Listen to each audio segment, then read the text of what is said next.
जय माता दी। कैसे हैं आप सब? उम्मीद करूंगा कि माँ पहाड़ों वाली की अनुपम कृपा से आप सब बहुत ज़्यादा अच्छे होंगे, अपने घर पर अपने परिवार के साथ सुरक्षित होंगे। बहुत बहुत स्वागत है आपका एक और नए संडे कमेंट Q&A वीडियो में।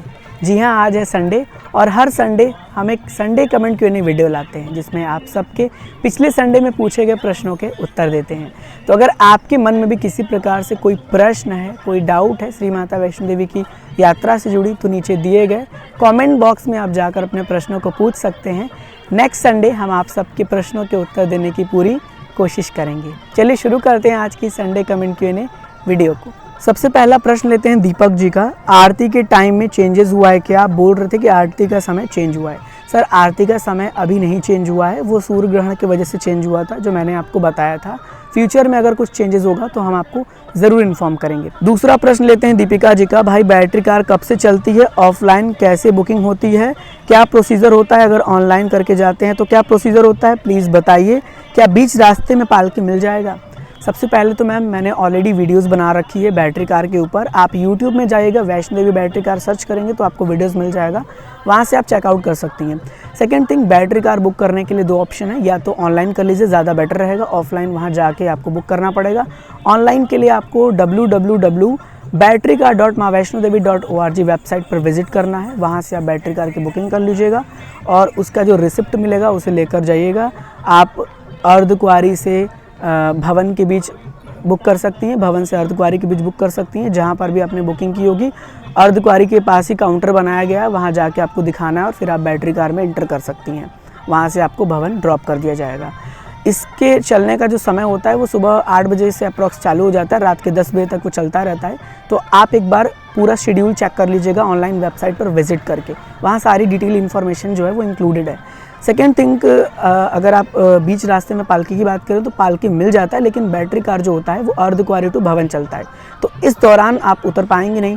तो जो है आपको कटरा से अर्धकुंवारी तक पालकी लेना पड़ेगा और फिर अर्धकुंवारी से भवन के लिए आपको बैटरी कार बुक करना पड़ेगा।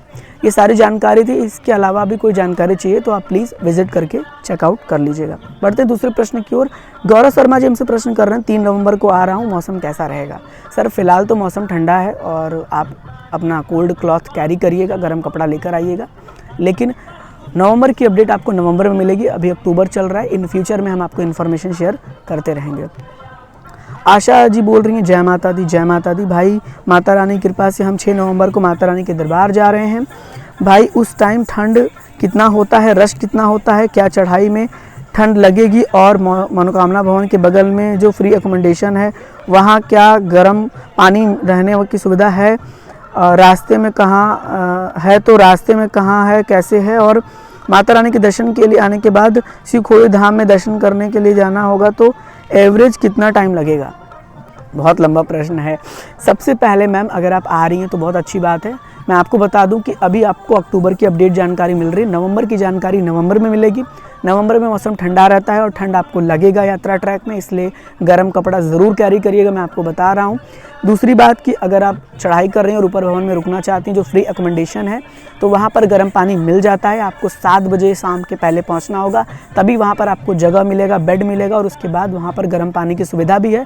आप वहाँ भी स्नान कर सकती हैं, कोई इशू नहीं है। शिवखोड़ी की बात रही तो बिल्कुल शिवखोड़ी के लिए मान के चलिए सुबह में आप निकलती हैं तो पूरा एक दिन लग जाएगा आना जाना और दर्शन करना, मतलब एक दिन शिवखोड़ी में आपको लगना ही लगना है। तो कोशिश करिए अर्ली मॉर्निंग निकलिए और इवनिंग तक कटरा जाइए। आगे बढ़ते हैं। अभिनव जी प्रश्न कर रहे हैं, मॉर्निंग में RFID कार्ड कटरा में कहाँ मिलेगा, कितने बजे मिलना शुरू होता है? मॉर्निंग में RFID कार्ड सुबह 5 बजे मिलता है। कटरा बस स्टैंड पर भी काउंटर है और उसके बाद निहारिका कॉम्प्लेक्स में भी काउंटर है। इसके साथ साथ रेलवे स्टेशन पे भी काउंटर है, वैष्णवी धाम जम्मू में भी काउंटर है, हेलीपैड पर भी काउंटर है, नया ताराकोट मार्ग के स्टार्टिंग पॉइंट पर भी काउंटर है। काउंटर हर जगह है सर, आपको आराम से मिल जाएगा। सुबह 5 बजे से लेके रात 10 बजे तक RFID कार्ड मिल रहा है, अभी की जो मैं रूल आपको बता रहा हूँ। बढ़ते हैं आगे, बात करते हैं सुप्रिया सागर जी के प्रश्न के ऊपर। भैया, हम 25 नवंबर को जा रहे हैं, स्नोफॉल मिलेगी क्या? सर, अभी मैं कैसे बताऊं आपको स्नोफॉल मिलेगी कि नहीं? अगर मिलेगी तो आपको इन्फॉर्म किया जाएगा। वैसे स्नोफॉल जनरली दिसंबर के लास्ट से शुरू होता है और मैं आपको इन्फॉर्म करता रहूँ। कुलदीप मोहन जी के प्रश्न के ऊपर बात करते हैं। जय माता दी। आयुष जी, बहुत अच्छी जानकारी उपलब्ध कराते हो आप। रिक्वेस्ट है RFID काउंट की लिस्ट भेज सकते हो तो माता रानी कृपा होगी। सर लिस्ट क्या भेजना है, मैं आपको ऐसे ही बता दिया। आपने अगर पहला प्रश्न देखा होगा उसमें मैंने सारे जगह के नाम बताएं जहाँ जहाँ RFID कार्ड मिल रहा है। सर रीचा दुबे जी 17 नवंबर को मौसम कैसा रहेगा? मौसम की जानकारी आपको नवंबर में मिलेगी, क्योंकि मौसम चेंज होता रहता है, तो जो लेटेस्ट अपडेट होगा वो आपको उस समय मिलता रहेगा। आप चेकआउट करते रहिएगा ट्रेन राइडर को।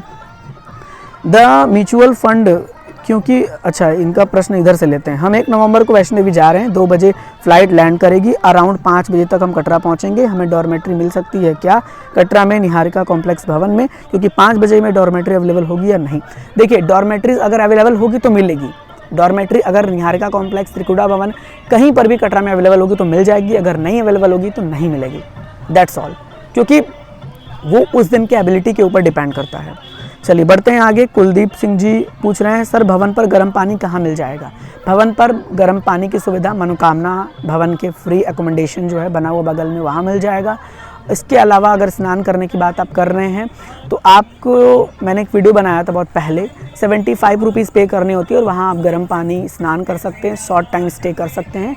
वो जस्ट जो है वो मैंने इन्फॉर्मेशन दिया हुआ था अपने वीडियो में, तो वो वीडियो चेकआउट कर लीजिएगा। वहाँ पे आपको लोकेशंस भी मिल जाएगा कि कहाँ पर वो जो है वो लोकेशन है।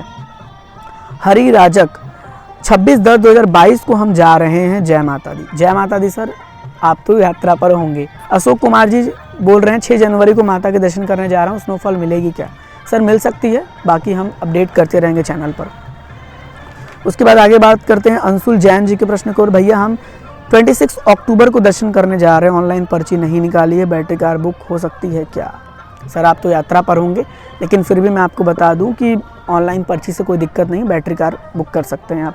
3 जनवरी को मौसम कैसा रहेगा? जनवरी की जानकारी जनवरी में मिलेगी आपको, क्योंकि मौसम अभी कुछ भी कहना पॉसिबल नहीं है। RFID कार्ड कितने टाइम तक वैलिड रहता है? फिलहाल as per sign board rule 6 घंटे तक वैलिड है। भैया इंटरटेनमेंट करके कोई है, वो बोल रहे हैं जय माता दी सर मैंने यात्रा पर्ची ऑनलाइन बुक कर ली है, मुझे कटरा में कोई दूसरी पर्ची की ज़रूरत पड़ेगी क्या? सर अगर आपने कर ली है तो भी आपको कटरा पहुंचकर RFID कार्ड लेना होगा, जो कि कटरा के सभी रजिस्ट्रेशन काउंटर पर मिल जाएगा। आगे बढ़ते हैं। RFID कार्ड कितने टाइम लगता है? RFID कार्ड लेने में डिपेंड करता है रश कितना है, उस हिसाब से आपको मिल जाता है। आगे बढ़ते हैं। आरती अरोरा जी प्रश्न कर रही हैं माता रानी के दरबार में स्नोफॉल कब होगा? जब होगा तो आपको बताया जाएगा, अभी कोई कंफर्मेशन नहीं है, लेकिन पिछले साल दिसंबर के एंड से शुरू हुआ था। ओके आगे बढ़ते हैं। रवि कश्यप जी प्रश्न कर रहे हैं जय माता दी भाई आपकी वीडियोस से हम बहुत ज़्यादा हेल्प मिलती है, आपका दिल से बहुत सारा प्यार, आप हमें इतना गाइड करते हो। आपसे क्वेश्चन करना था, करने के बाद हम वेट कर रहे थे कि जल्दी से नेक्स्ट संडे आए और हमें ज़्यादा से ज़्यादा हेल्प मिले। अगर हम शाम को 7 या 8 बजे RFID कार्ड लेते हैं तो नेक्स्ट 5 बजे यात्रा स्टार्ट कर सकते हैं। रवि जी देखिए मैं आपको फिर से बता दूं, श्राइन बोर्ड का कोई रूल मुझे नहीं समझ आ रहा, क्योंकि मैंने अभी जो रिसेंटली यात्रा की थी ना, वो की थी 18 तारीख को और मैंने 17 को ही RFID कार्ड ले लिया था। तो समझ नहीं आ रहा है, मुझे तो अलाउ कर दिया, लेकिन काफ़ी सारे लोग कह रहे हैं कि अलाउ नहीं कर रहे हैं। तो आप यही करिए कि सुबह आप 5 बजे ही लेके यात्रा करिए, 4 बजे काउंटर पर पहुंच जाइए, 5 बजे पहले लाइन में लग के RFID कार्ड ले लीजिए और यात्रा शुरू कर दीजिए। मेरे हिसाब से ज़्यादा बेटर रहेगा, क्योंकि कुछ कन्फर्मेशन है नहीं, मैं आपसे कह दूं फिर वहाँ जाके प्रॉब्लम हो तो फिर दिक्कत होगा। जैन जी क्वेश्चन कर रहे हैं आयुष भाई 27 अक्टूबर को कटरा से भवन की पैदल यात्रा करूँगा, मेरी मुलाकात कैसे होगी भाई? आपसे मिलना चाहता हूं, मेरी हेलीकॉप्टर से कंफर्म टिकट है, भवन पर जाने के बाद मुझे आपसे मिलना है। सर मैं भी आपसे मिलना चाहता था, लेकिन अब तो समय भी गुजर चुका है जब मैं कमेंट्स को पिक कर रहा हूं। आज डेट अलग है और आज आप जो 27 बता रहे हैं, तो फिर तो चलिए माता रानी कृपा होगी तो ज़रूर मिलूँगा। आरती जी फिर से प्रश्न कर रही हैं जय माता दी सर हमें RFID कार्ड सभी सिर्फ स्टेशन पर मिलेगा या और कहाँ मिलेगा? स्टेशन पे भी मिल जाएगा और जितने रजिस्ट्रेशन काउंटर्स बने हैं वहाँ से भी मिल जाएगा। सुनील जी प्रश्न कर रहे हैं जय माता दी सर वैष्णो देवी की प्राचीन गुफा कब ओपन होती है? 15-14 जनवरी के आसपास प्राचीन गुफा खुलता है, जब खुलेगा तो आपको इन्फॉर्म किया जाएगा। जय माता दी भाई हमारा जो डेट है वो 28 दिसंबर का है, उस समय स्नोफॉल मिलेगा क्या? सर मिल सकता है, जानकारी आपको फ्यूचर मिलती रहेगी कि स्नोफॉल हुआ है नहीं हुआ है, तो उससे आप अपडेट रहेंगे। अंकित ब्लॉग बोलते हैं जय माता दी जय माता दी। कटरा रेलवे स्टेशन से बाणगंगा चेक पॉइंट कितनी दूरी पर है? देखिए कटरा रेलवे स्टेशन से बाणगंगा का जो गेट है वो मुझे लगता है 2 किलोमीटर अप्रॉक्स है, 2-2.5 किलोमीटर होगा सर। मैंने काउंट तो नहीं किया, किलोमीटर डिस्टेंस तो नहीं किया, लेकिन मुझे जहाँ तक उम्मीद लगता है। अमृतपाल जी प्रश्न कर रहे हैं, सर कटरा में कार पार्किंग कहाँ पर है?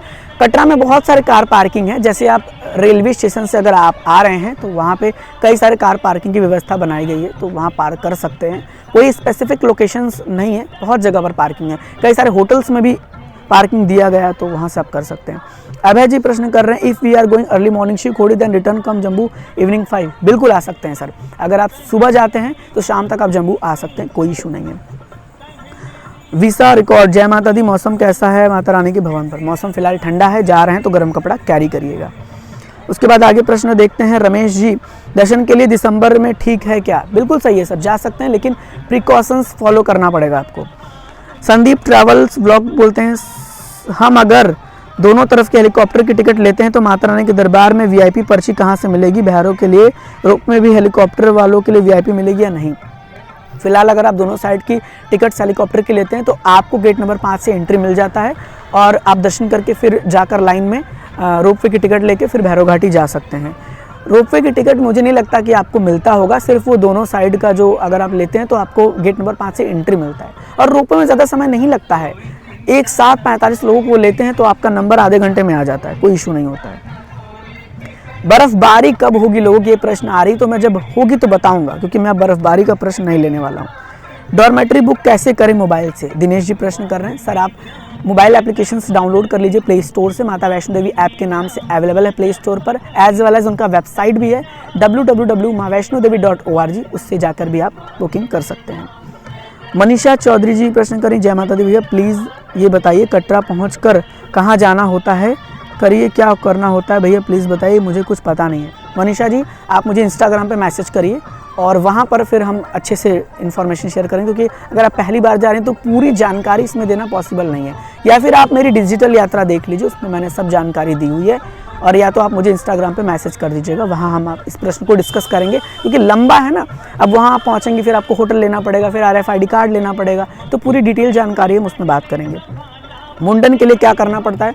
बच्चों के मुंडन के लिए नीचे भी होता है, बाणगंगा से कई सारे शॉप्स होते हैं, वहाँ जाके मुंडन करा सकते हैं। इसके अलावा भवन पर शाइन बोर्ड द्वारा निःशुल्क मुंडन शॉप बनाया गया, जिसके ऊपर ऑलरेडी वीडियोस अपलोड है, आप चाहें तो चेकआउट कर लीजिएगा, और वहाँ से आप जो है मुंडन करा सकते हैं। कुछ फेसबुक के प्रश्न लेते हैं।